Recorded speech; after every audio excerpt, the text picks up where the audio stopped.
Hey,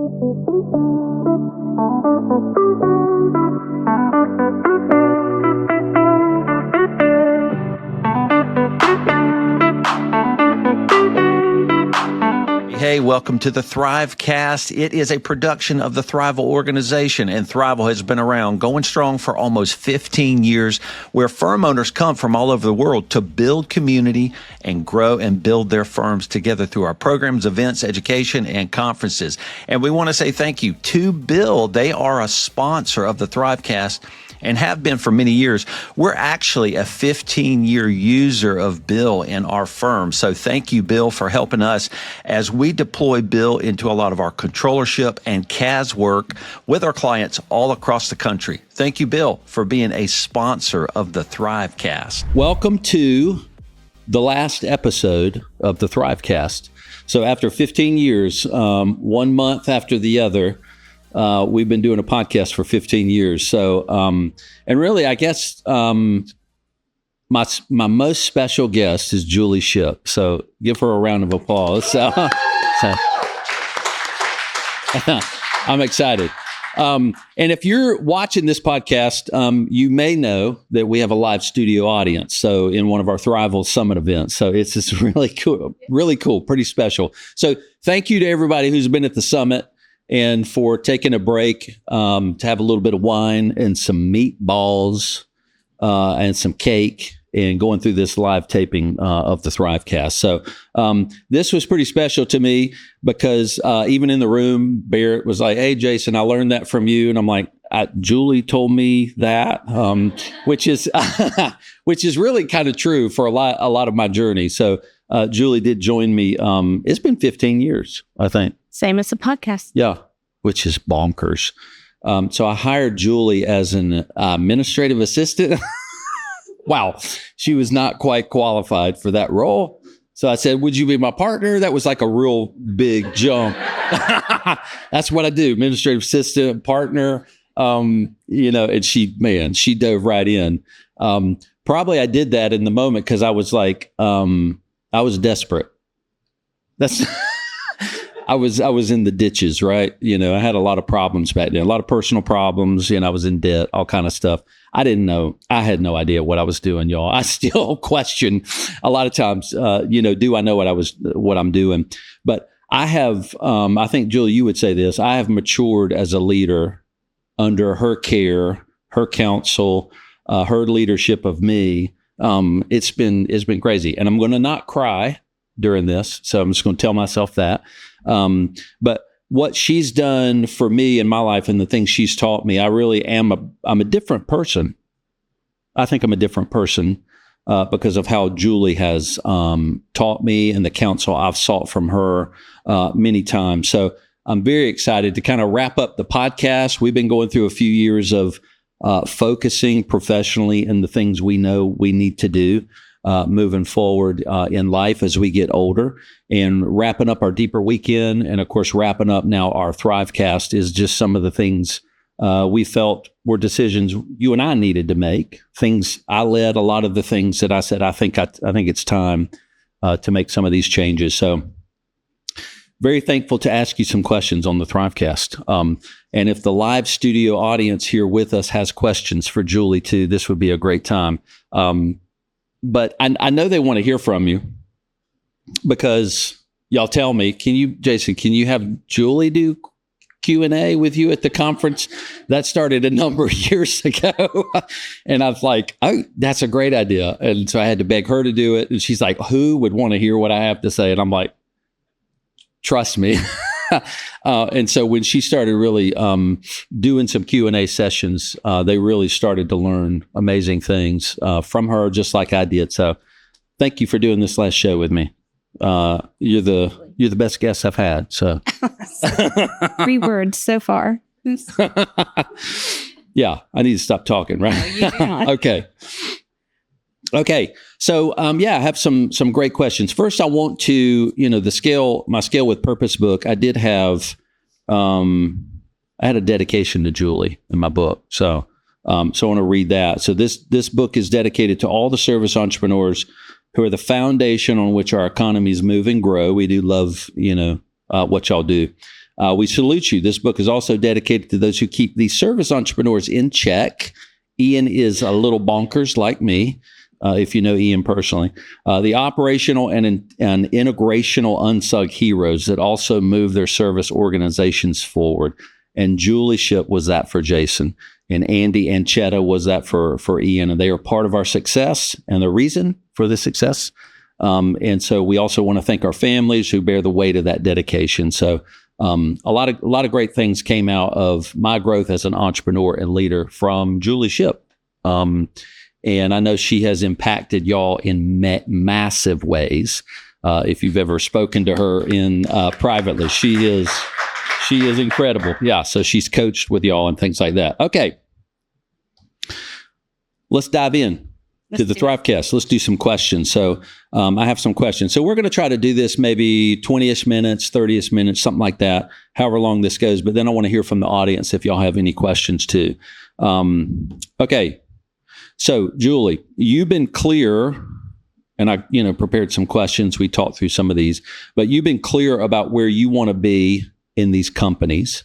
And I'm going to probably give some color to some of these questions. And it's not on a stage and in front of other people. It is not. Okay, so that's pretty clear. You made that clear to me, though I did ask you. But you do lead and have led a team and a community with me for many years. So there you are in a very solid leadership position. And many times people have approached Julie and said, hey, why aren't you up on stage? And so and people may not know that others have encouraged you to take that stage or lead, however they've worded it. But just for yourself, can you say publicly where you know you want to work and to be and to lead, and where that place is for you that you know you own?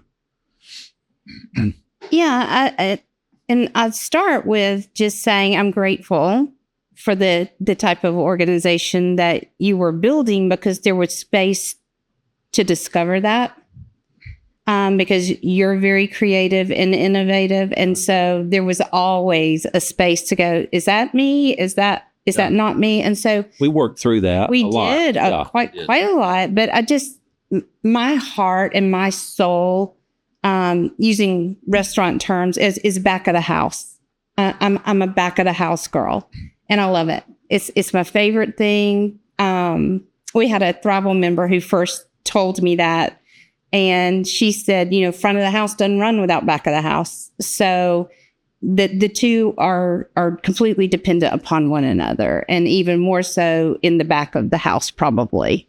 And I thought, okay, that sits with me. Yeah. And so for us, front of the house is on the stage, doing the podcast, being that public figure. And I don't want to take up that space for somebody else whose space it is. And not even meaning you necessarily, but just that's not the voice that I feel best represents my gifts and what I brought to the table. Yeah.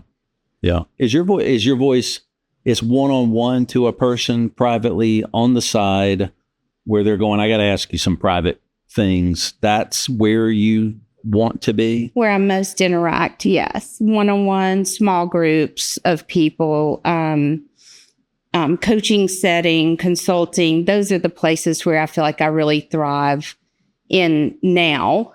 But of course, at this point, when I started with you, it was to get in the guts of a machine, rebuild the thing, make things move, unstick things. Yeah. And so that was really enjoyable work for me at the time. Yeah.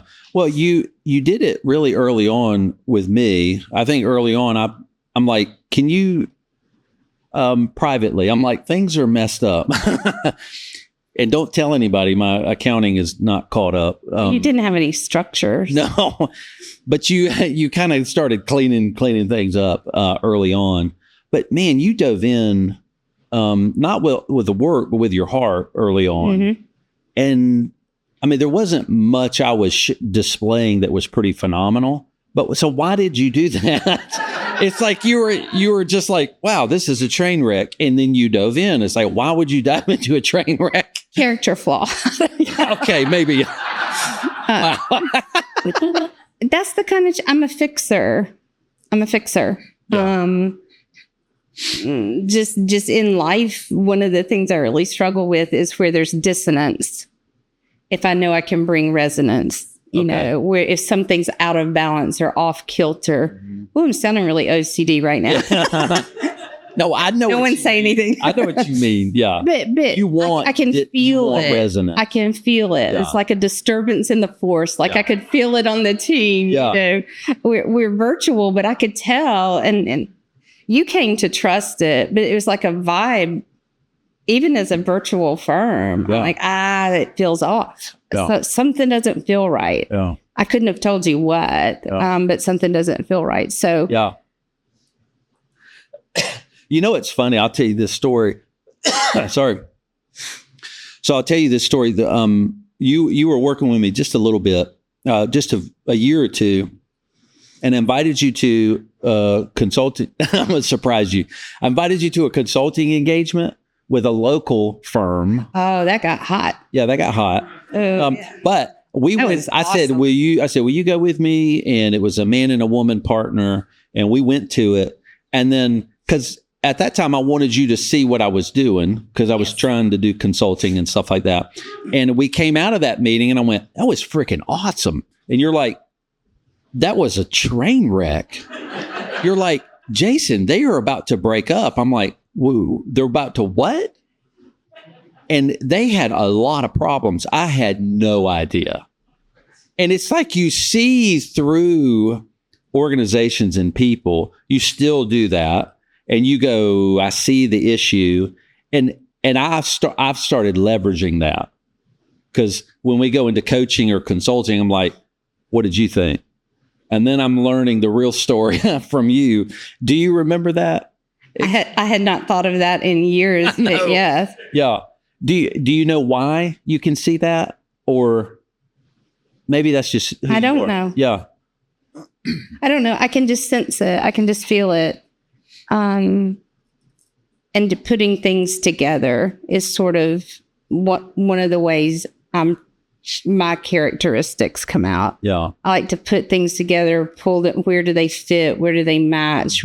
What are we bumping into? Yeah. Is just generally how I approach things like that. So I forget, here at the summit this week, someone mentioned having I think it was Mallory, had the luxury of sitting back and observing a lot. Oh, yeah. And I think that's a big piece of it too. And from an operational standpoint as a COO, but also as a consultant, there's lots of just observing what's not fitting, what's hitting wrong, what was the tone of that meeting? What was the vibe of that email? So I have the luxury of lots of observation where you're having to lead through a lot of things. Okay. Yeah. And I think that's a benefit to what I was trying to do. Yeah. Yeah. To be able to observe. So we brought that together. I was in rooms trying to lead. You're observing,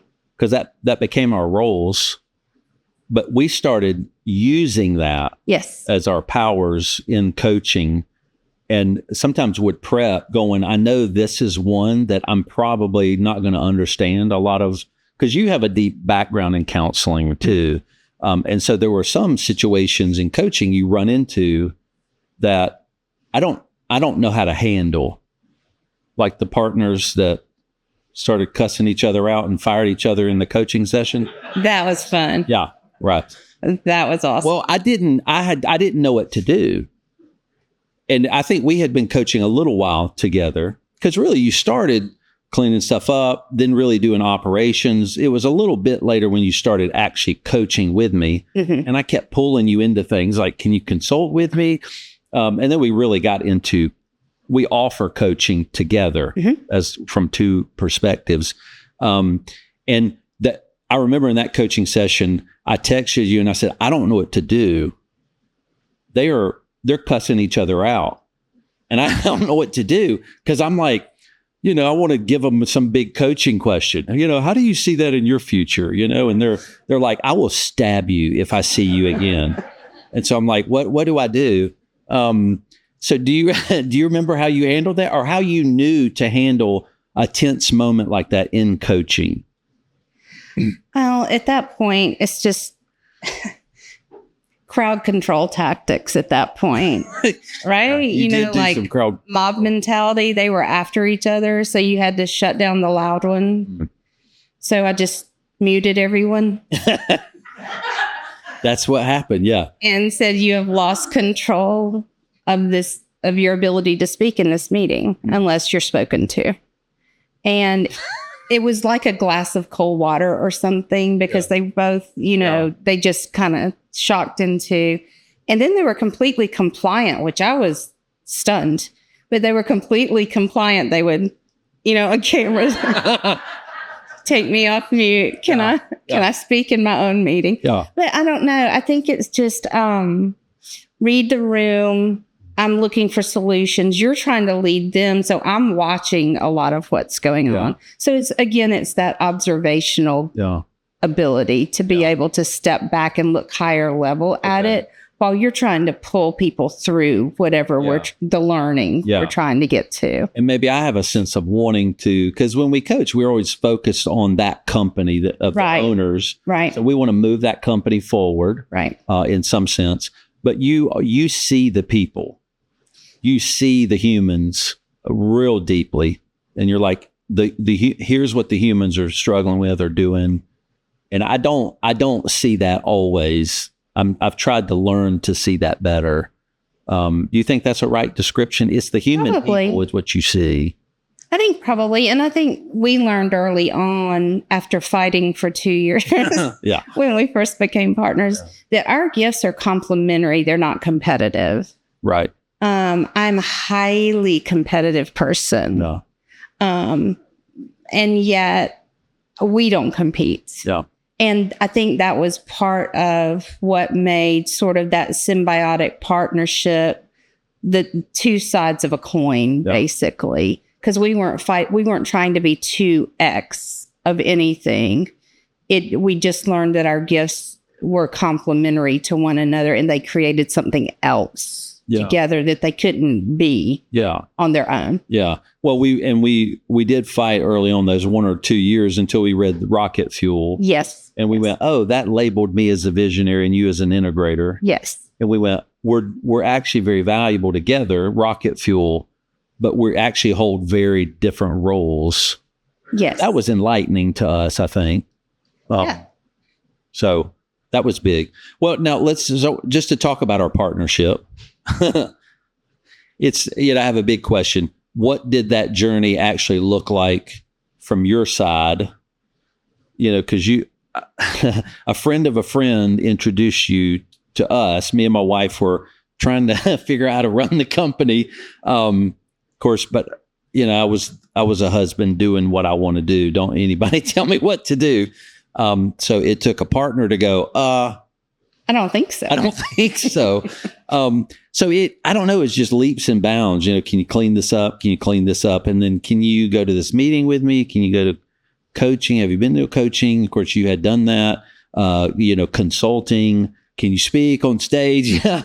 And you would do whatever. But what was it from your side? Was it, I don't know. What was it from your side? Scary, fearful, exciting? Well, I thought you were going to fire me when you asked me to become your partner. So obviously I had a confidence issue. Right. So that was an issue early on. We were not aligned. Yeah. Right. I think I'm getting fired and you're going, no, I want you to be my partner. Well, me and my wife, I took you and your husband to a Mexican restaurant in Greenville. I said, I want to take y'all to dinner. You thought that was a meeting. So I'm going to have dinner with everybody and fire you in the meeting. Yeah. That's how you fire people, right? Let's go get Mexican. You're fired. Do you like the cheese dip? I should have had more tequila. I don't know. And I was like, no, I want to see if you'll be my partner. I know. It just didn't enter my frame of thinking at all. Because partner CPA firm always meant a specific thing. Yeah. And that's nothing that interested me. Even just as an accountant, I went into corporate accounting. I didn't want And here we are. But it was not something that would have entered my thinking of, I know, I'll see if I can become a partner here. I just wanted to get in somewhere, get my hands dirty, a place I could really work and be used, and do good work in the world. We've said that our whole partnership, that was the goal. Yeah. So, we can do all this, and I think I wouldn't say it was fearful at all. It was very intriguing. I was very curious about it. Very. And I thought it was a blast. I mean, even the ups and the downs, just it was always mentally stimulating. I can say that. Emotionally crushing at times. Yes. But my heart was in it. Yeah. Too. So that's the short version. My heart was very much in it. Yeah. Well, as you became a partner, we had to learn to, it took a couple years to learn each other's role, to learn how we're going to work together. That was bumpy. I'd never really done that before. Yeah. You hadn't. No. And I didn't have a lot of opinions until then either. So there was a little bit of a page turn. Yeah. Yeah. Well, that was surprising to me because I thought, to say the least. Yeah. Because I thought I asked you to be my partner so you could keep helping me the way you helped me. That is what you thought. And then you all of a sudden had opinions. I'm like, why are you asking me that or telling me what you want? And she would reply, I'm the owner. I'm like, oh, you are the owner. So you had a lot of opinions as an owner, kind of like me. Yeah. So now we've got two different opinions about running a company. But you know what? A lot of times we run into is sometimes people do go pull on the legal aspect of that and go, because I owned more shares or whatever.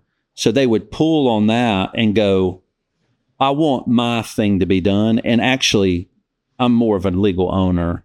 And I don't know how, I don't even know if we ever talked about this, but our ownership percentages never entered our conversation. It's just not something we ever, I don't know why. Seems like something I would do, but I didn't.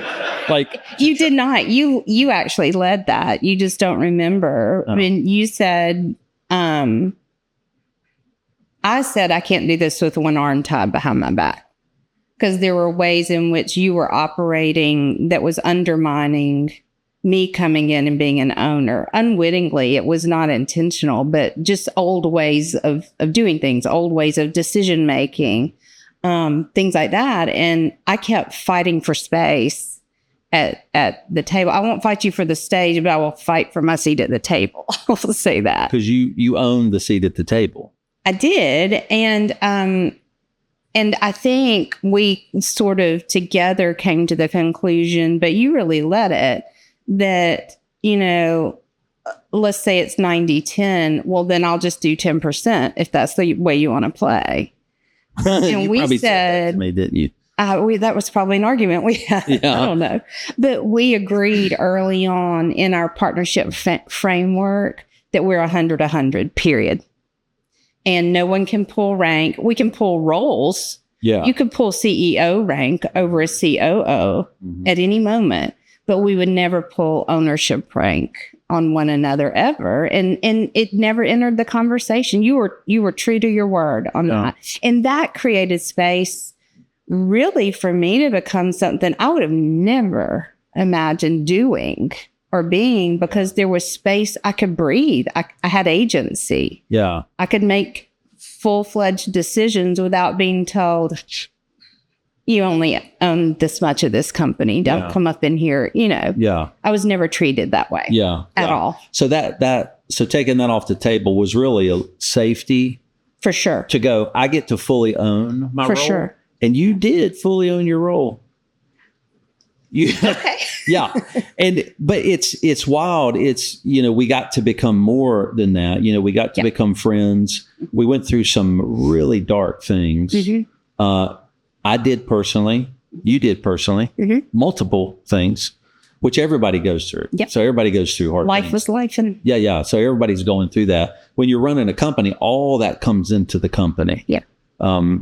Sadly, so it really, we struggle with that. But, as we became friends, we could say, you need to step away, and there were times you would tell me, personally with some things I was going through, you're like, today is the day you have to stop. And, cause I had to journal to kind of get things out of my mind. And you would say, this is a day you've got to shut things down and you've got to go write this out and figure it out. And you're actually like that in relationships with all of the people you're close to. I'm like, what? Yeah.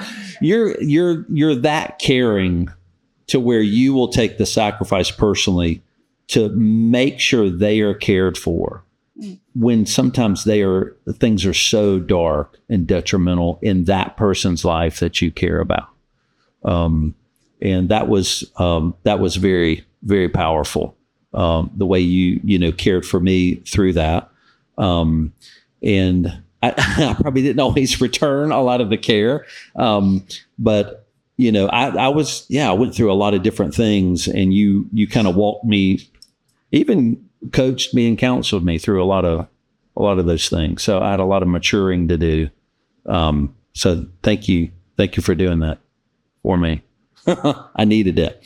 Okay. So, you've been honest about some of your leadership failures. Plenty of those. Plenty of those? Okay.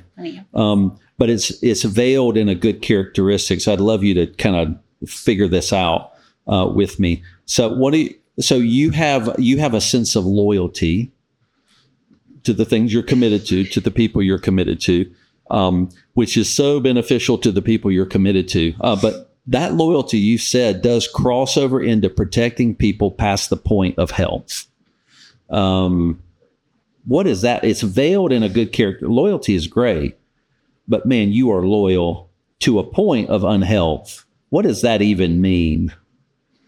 Well, in a team setting, it's meant that, yes, we balance one another on hiring, firing type decisions. Yeah.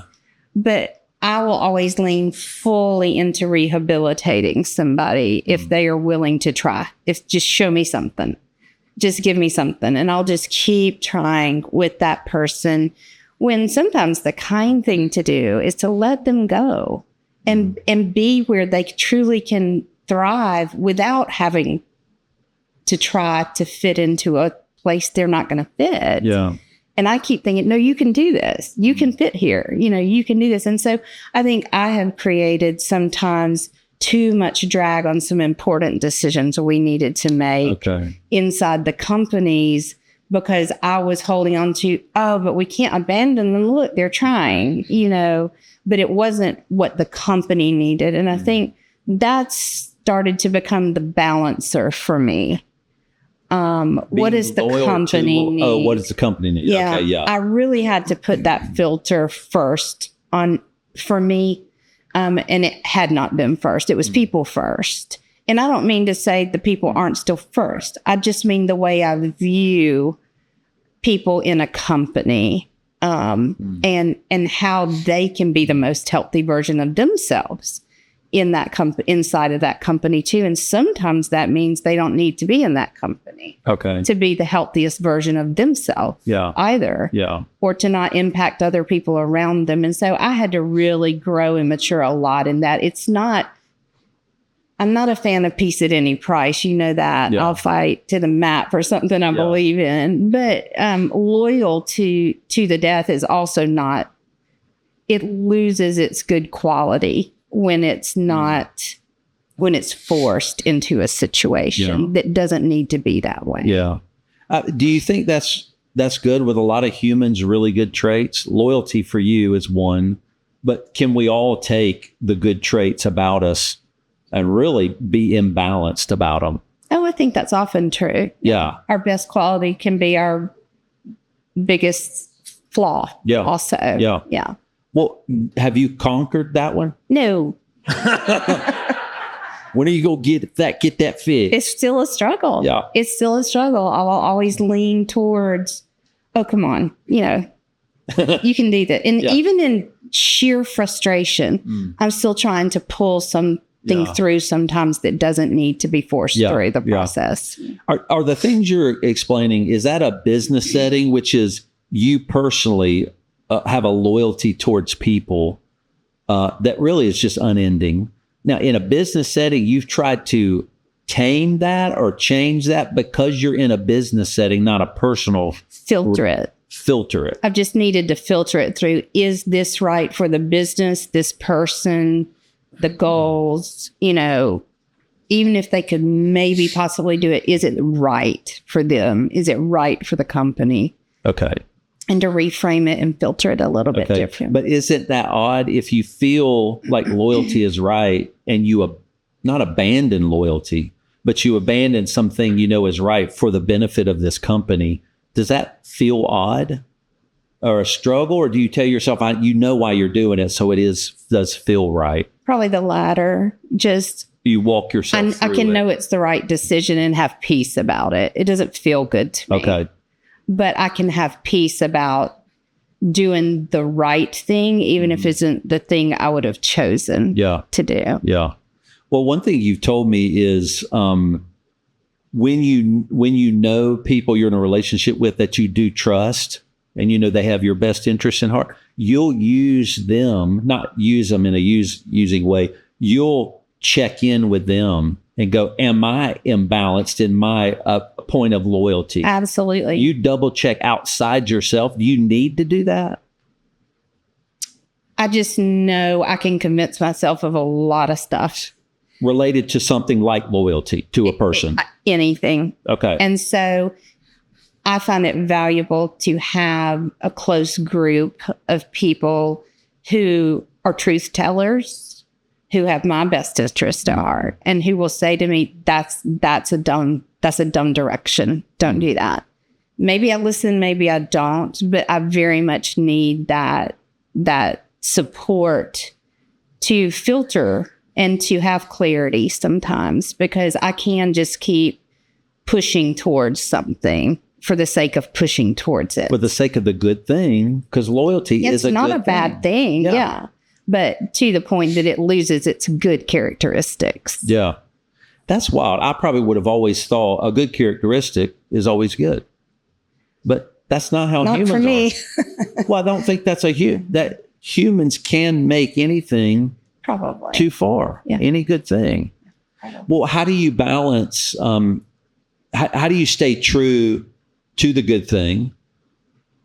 Loyalty is good. And all the other traits you have, this depth of commitment to people, this love for the people in your life, how do you stay true to that and give it its space while going and also doing the right thing for the company? Is that a being balanced kind of thing? I don't know. Yeah. I don't know the answer to that.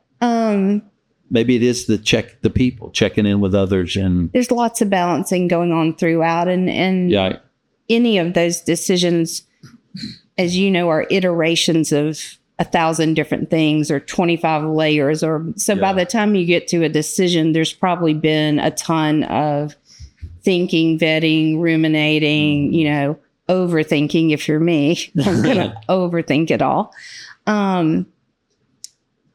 So I think I just found a place of peace of knowing sometimes doing the right thing is contrary to the thing I feel I want to do, to my feelings. It could be contrary to how I'm feeling, but it might be best. And that was a way in a business setting I really had to grow and mature.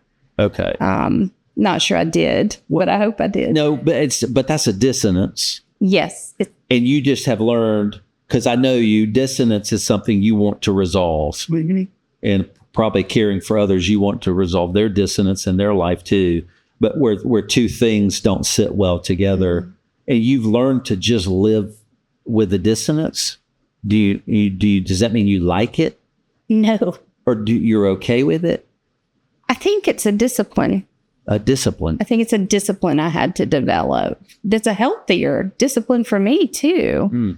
To be able to filter and balance and not just go all in at all times. Okay. You know? So as a leader, then somebody, whatever it is for anybody listening, it might be loyalty for you or some other thing for me, to be balanced in that thing for the benefit of this other effort, which is running a company. Choosing to live with a dissonance sometimes is the right thing. Is that true? I think so. Okay. Does that bother you? Is it something that comes back up and you just have to keep it's just an exercise every time you got to flex that muscle and make it stronger. Yeah. You know, over and over. Yeah. Which is what a discipline is. Yeah. Because sometimes I'm very feeling oriented. Not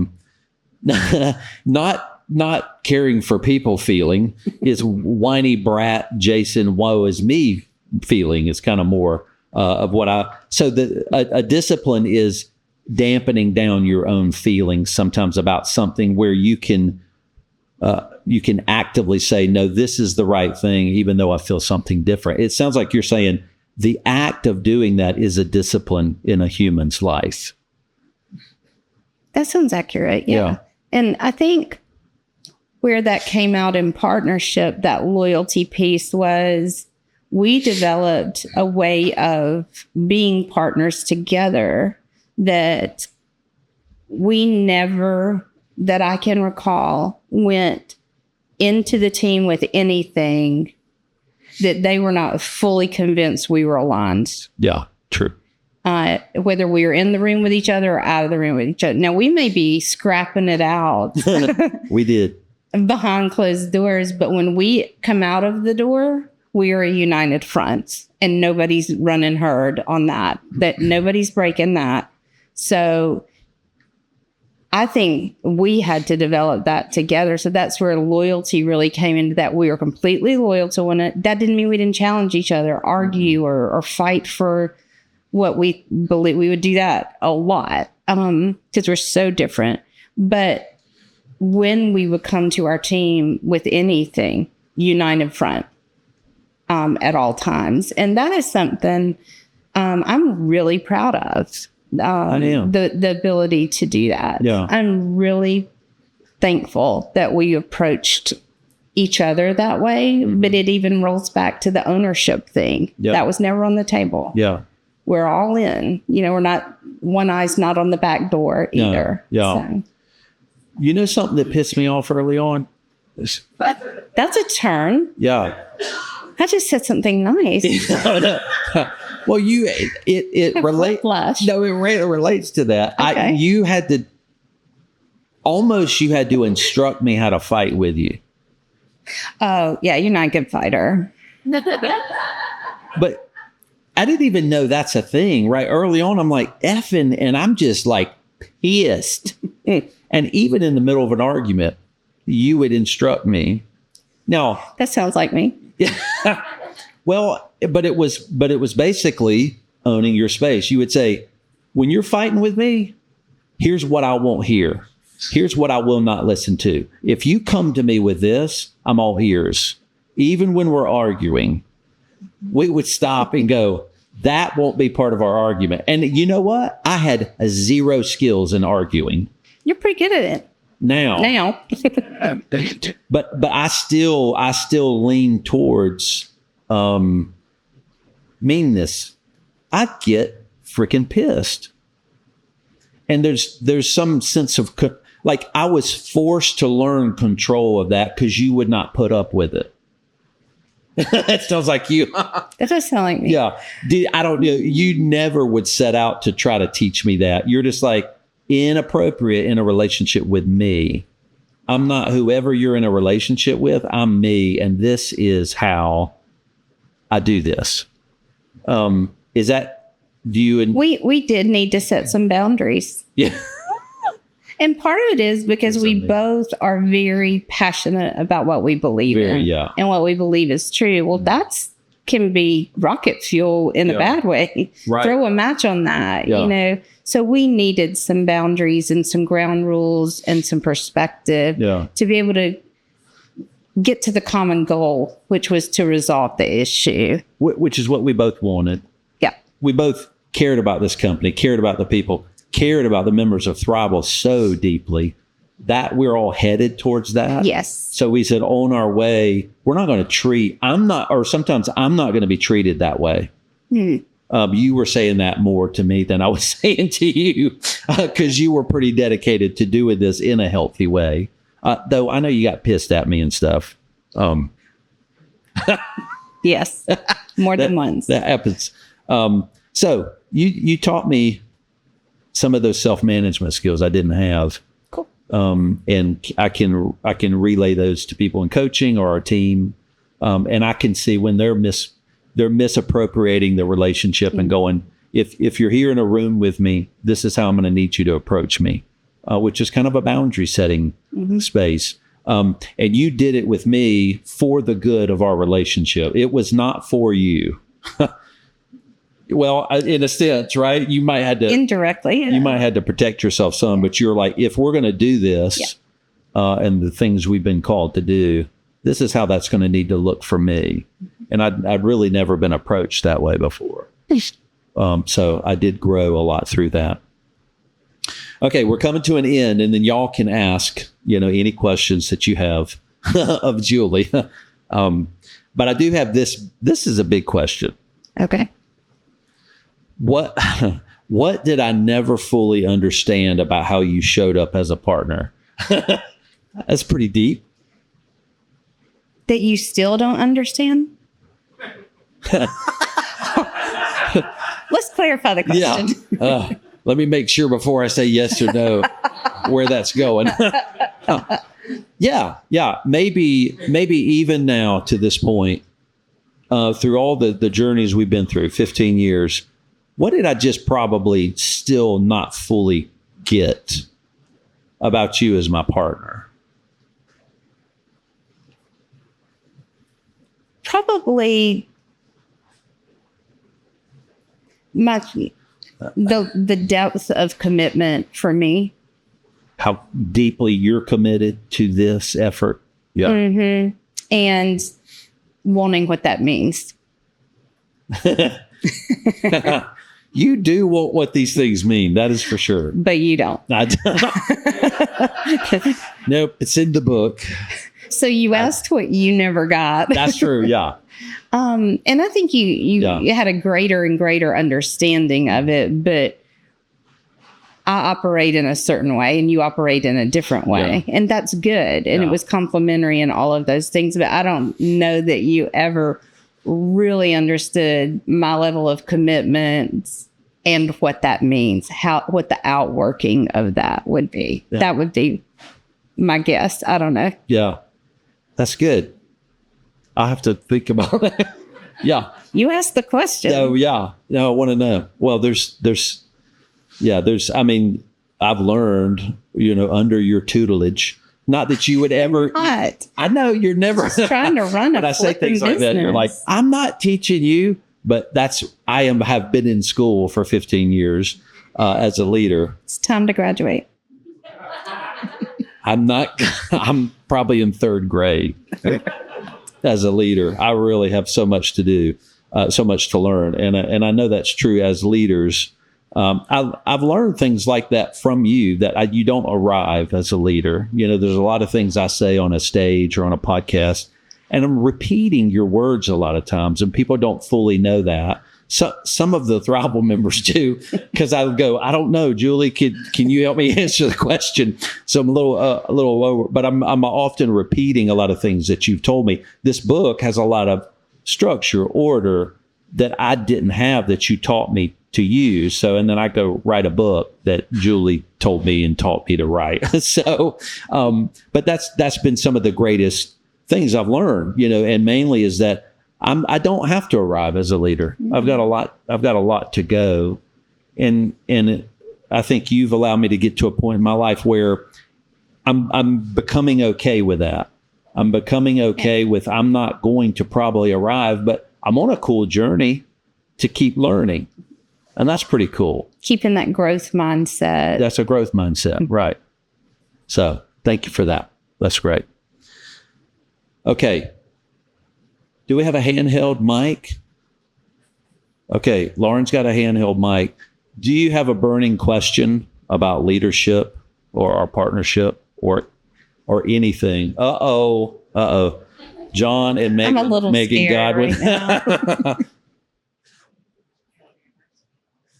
now. I guess my question, and it can be for both of you, either I of you. can't hear you too well. I guess my question, and it can be for both of you, either of you, is, there's a lot of lofty words and we're partners and all that stuff.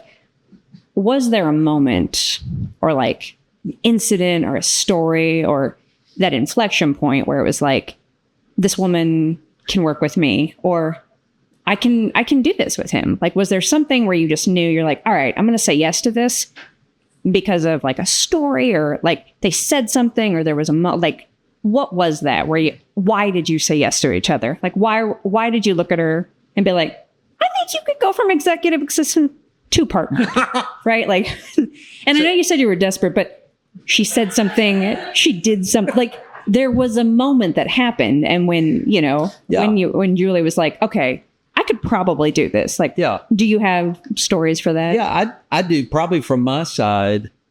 I think I'm a person, and I've learned this because you've stepped out of operations, and I've learned that I'm not probably good at this on my own, just generally. And actually, before I asked you to be my partner, I did go meet with a number of people to say, would you consider being my partner? It was other CPAs. I went to other CPAs and said, would you? Of course, they weren't my partner. They're like, nah, I'm good. Megan, I think it dawned on me.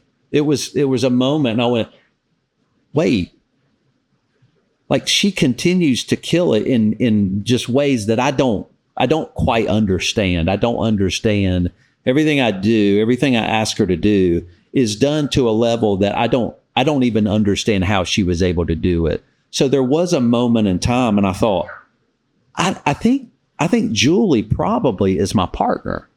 And probably thought, well, that's weird. She wouldn't say yes to that. But I think it did hit me. It was probably a moment in time for me. And when I do that, I lean in and start going. I don't know what your experience was. I was surprised. So I didn't have a moment leading up to, I thought we were just getting fired. Yeah, you thought I was getting fired. Yeah. But then after he asked me that, and back home talking to my husband about it. And so I'm going on 3 years working for Jason at this point, and I'm in all the finances. I'm in the guts of the whole thing. And you gave me a massive trust very early on. I don't know why I hadn't earned it, but you did. Desperate. Yeah. But so we had already established this trust piece as employer and employee.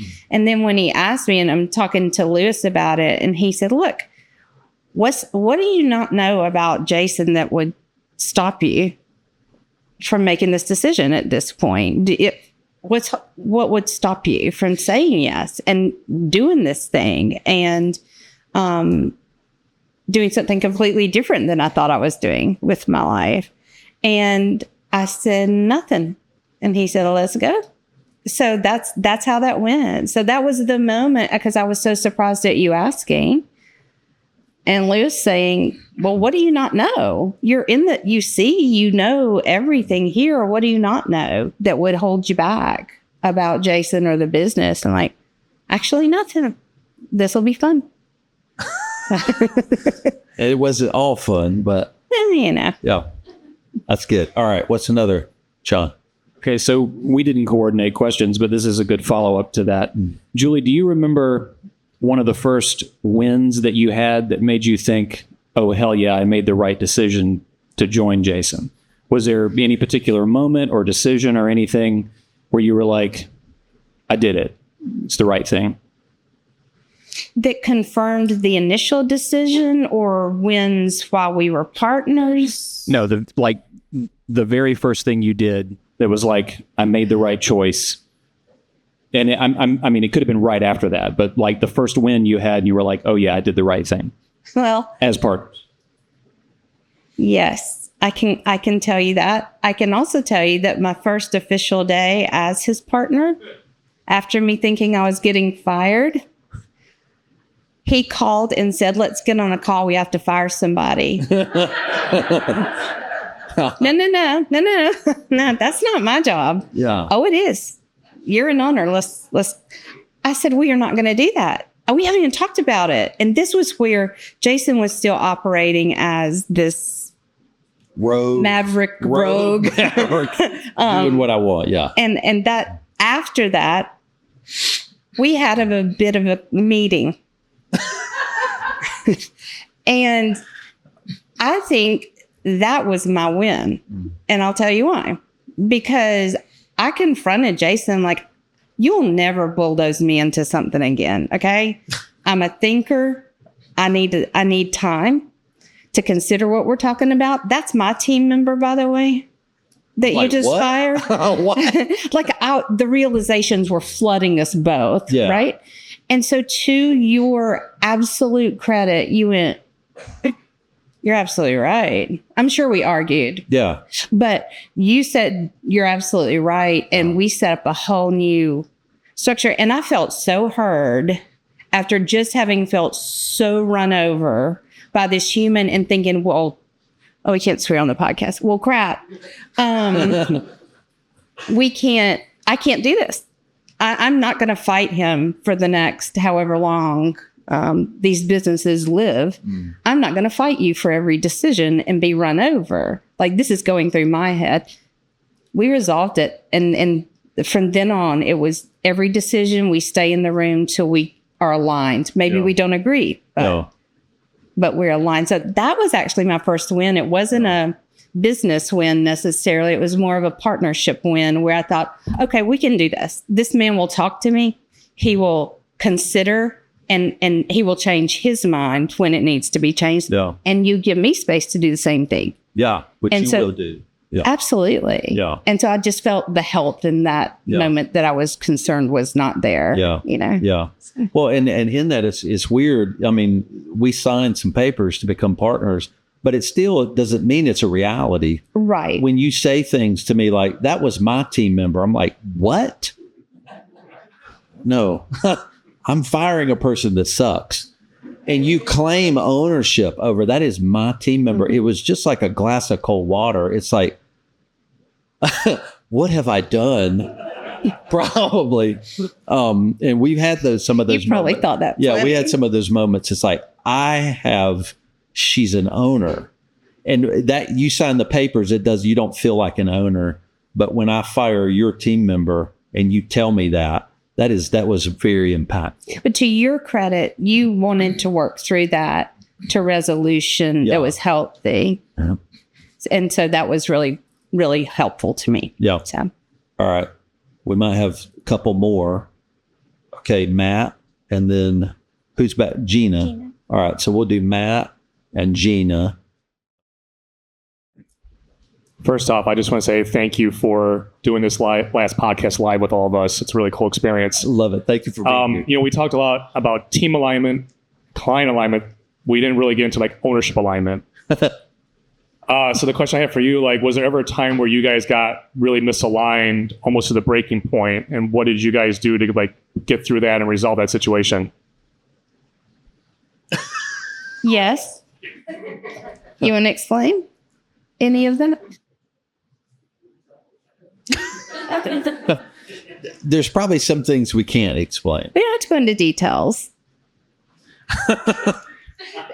You're more interested not in what happened, but how we worked through it? Yeah.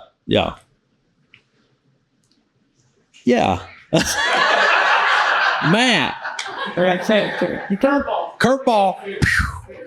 That's what You wanted to do this live. That's right. That's what I should expect from y'all. Well, I don't know. Where do I go with this? Can you help me? Can you pull this thread down for me and help me understand where? Yeah, I can try. Okay. There were several times where not to get all sciencey, but critical mass. Yeah. Everything hit critical mass. And it, at the same time, stuff going on in your personal life at the same time, key team member quits at the same time. You know, y'all know how it goes sometimes. And we reached a point where we could not even communicate very well. Mm-hmm. And what we had given up just in the tyranny of the urgent were those intentional times to meet, plan, work through issues in real time, because we were under the crush of everything. And you were under a separate crush even at that time. Yeah. And so it's going to sound simplistic, but we had to put back in the things that were healthy for us to function. Because when things are flying that quickly, the accumulation is quick and it takes a match to light that sucker off. And so what we had to do was return to our foundation as partners and go back to the basics of this meeting's non-negotiable. We meet every Monday. This is a same page meeting. We're not going to do work. We had to really roll back to the things that were healthy for us. And then we had to commit to working through the issue one layer at a time till we could resolve it. Yeah. And so we got there. Yeah, we got there. And so, some of that could have ended things for us because we got to critical mass. And it was wild. I think it did dawn on me at a point where I'm like, a partnership with another person is a relationship. And we've told people that in coaching. It's like, y'all have a relationship. You have to tend the relationship. The partnership about your business sometimes is separate from this. And it becomes a relationship that you have to maintain, invest in, those kind of things. That's true about any relationship, but you layer it on top of a business. You're also doing, CEO, COO stuff, but that turns out to be much more difficult if your relationship humanly, where you don't respect each other, you're not speaking appropriately to one another. If that's broken, the CEO, COO stuff is broken. And the foundation is that relationship. So, yeah. All right, let's do Gina. And we might have time for one more question after that. So bear it. Okay. Do Gina and Barrett. So, Julie, you were talking about having sort of an intuition or like a gut feel or just being able to feel out the vibe of your team or sort of a group of people. So I'm wondering, is your gut always right? And how do you know? And how do you trust yourself to know? And then kind of the other side of that same question would be, you were talking about when you have to make a difficult decision about a person that actually might kind of go against your instinct or against your gut, you use a filter of what's right to make that decision, even though it's difficult and even though it doesn't feel good. So I'm wondering, what are the specifics of how you filter your decisions through like against a test of rightness to know that it's right, even when it doesn't necessarily go along with your gut or your instinct? I don't think I'm ever always right, for sure. No, I've gotten it terribly wrong at times. There are times when I know I'm right and there's no question in my mind. And you came to learn to trust that in me pretty heavily. And so I think some of those experiences built and sharpened that intuition in ways over time. So did the bad ones, by the way. The ones you get wrong, they shape you in that same way as well. Like, I missed that. That sucked, But the filter for me is the business at that point. I have to take it out of personal thoughts, feelings, preferences, and say, this business is meant to do this thing in this way. Jason's given us a vision. This is the team that we have. What is the right next move? And how do we do it well? if we have to finish with a person, I'm very committed to that. Yeah. We have been together. Yeah. Whether it's a client you're misaligned with or a team member, we finish well. We end the sentence with our own punctuation mark. And so I really have to run it through a filter of this business and Jason's vision, which I'm completely committed to throughout. So, because we wrestle through your vision too. Yeah. In the same ways. What would you say about intuition and gut? There's a lot in coaching and consulting, we've learned a lot about self-awareness. Some people have that and some people don't have that. I have a little less self-awareness than you do about yourself, right? Because self-awareness, I'm talking about ourselves. And so, it's weird that there can be your gut and intuition can actually be stronger and better and probably more accurate. And I can then start to leverage that when I don't know. But at the same time, you'll distrust sometimes your intuition and gut when I'm going, no, now that you've said what you think is true, I can see that I think that's right. I don't know. Gut and intuition seems to be something you really learn when you're in some community or with another person, which could be counselor, therapist, coach, partner, partner at home, spouse, whatever. You can really bump up against the things you're believing. But the thing is, if you do it with an unhealthy person, they will reflect back to you the wrong guidance of what is right.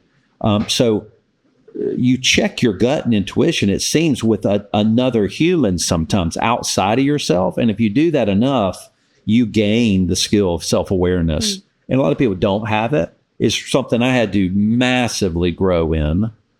And you might say you become too self-aware sometimes because you know so much about what you're like, which I think is a very good thing. But it can stuck though. You get stuck in it, and it can be burdensome to know truly what you're like and where you fall down and you're hindered. So I don't know, gut sometimes can be something you check with other people.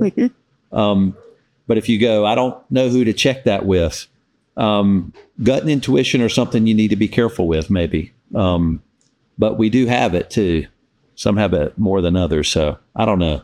That was kind of a woo-woo answer maybe, but we're trying our best. So, all right, we do have time for, I think, one more with Barrett. So, Jason, you mentioned you wanted Julie to have ownership because you wanted her to be fully invested in the company. Yeah. We also know Julie would have owned this role without ownership in the company because that's the performance she'd already proven to you in the executive assistant role that she was in. You guys also mentioned you never brought up percentages when you guys were fighting with each other. Julie, do you think you could have been effective in this role as an employee? Do you think an integrator can be an employee? And if so, what kind of commitments would the visionary need to make in order to fight fair in the role of owner and employee? Those are big questions. Those are big. I do believe there can be an integrator employee. Absolutely. An integrator owner changes the game. The landscape completely changes. And so I don't think, sorry, Jason, I would have succeeded long term with the growth and the vision that he wanted as COO and not being an owner. And probably it's owing to the way that you constructed how we would work together. 100% is how we work together. And probably owing to that, it's just a different fight at that point, right? I'm not his employee. And with Jason's personality, that was going to probably drive the train, as it should have, right? I would have been working for him. But you needed to grow in ways you were wanting to grow as a leader to be able to be in that CEO role appropriately early on. Yeah. Like you were trying to build that out. So coulda, woulda, shoulda, maybe in the right structure, if Jason were committed to roles ruling the day and not whims ruling the day or unilateral decision making, because I think he may have struggled with unilateral decision making even if roles were saying something back in the day. I don't think you would now, but back in the day, I do think you would have struggled with me as an employee. Yeah. Getting to what you wanted that role to become. It's true. I think, somebody like me needs somebody that has the authority to say that thing, because without that, I might disregard it, but mostly to my detriment. But that's specific to our situation. There are a lot of really good integrators who are employees. I think you gain some advantage in that way, and I think you lose some advantage in that way. So it just depends on the company, the circumstances, the owner. It just depends. Personalities. Yeah, and we've learned ourselves a lot. So I'm not the best person to run things on my own, just because of the personal propensities I have towards hauling off and doing stuff. And it's like I need that gut. I need that checkup. Mm-hmm. Probably I need that checkup for somebody who's not afraid to step into that kind of space and go, nope. And they have the authority to say no to me. And I don't think that's not a strong characteristic about myself. I don't know that that's true so much anymore, but it was initially. Yeah. I don't know. Maybe I'm just worn out. Maybe I'm just old now. I fought all the fight out of you. Yeah.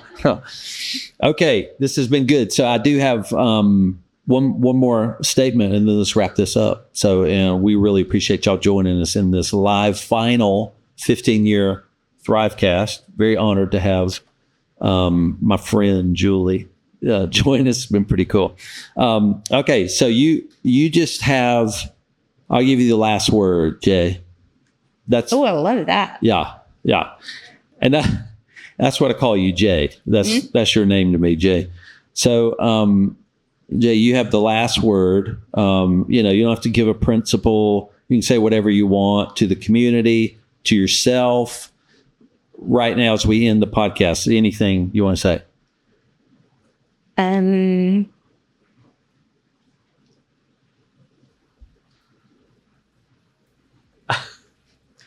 Thank you. And thank you. Thank you. All right. Thank you for joining us, everybody. We appreciate it.